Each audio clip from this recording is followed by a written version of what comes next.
வணக்கம். இது உங்கள் கற்பி துவாரகா சுவாமிநாதன்.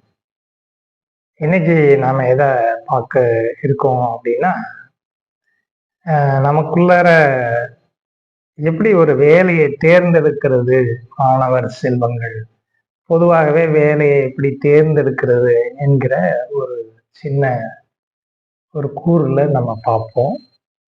பொதுவா ஒரு 5 விஷயங்கள நாம சொல்லியிருக்கோம். முன்கூட்டியே சொல்லியிருக்காங்க. முதல்ல அது எக்கனாமிக்கலா பொருளாதார ரீதியாக அது நமக்கு நிறைவை தரும். சாட்டிஸ்ஃபேக்ஷன், எக்கனாமிக்கலி சாட்டிஸ்ஃபேக்ஷன் சொல்லுவோம்.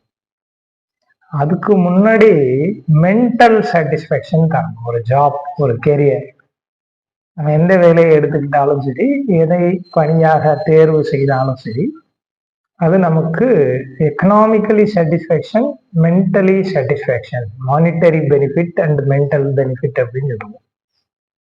அப்ப பொருளாதாரமும் மன ரீதியான அதுல ஆத்ம திருப்தியும் கிடைக்கும். அப்பதான் அந்த வேலை இனிக்கும். அப்புறம் நமக்கு பர்சனலா அது மேல ஒரு ஆர்வம் இருக்கணும். அதுக்கப்புறம் சோசியலா அது ஏதாவது பெனிஃபிட் இருக்கணும். சமூகத்துக்கு அது ஏதாவது சேவை, சமூகத்துக்கு ஏதாவது நன்மை தரக்கூடிய ஒரு பயக்கிற ஒரு விஷயமா இருக்கும். அப்புறம் எக்கனாமிக்கலி மென்டலா சாட்டிஸ்ஃபை ஆகணும், பர்சனலா இருக்கணும், அப்புறம் சோசியலா இருக்கணும். அதை தாண்டி ஒரு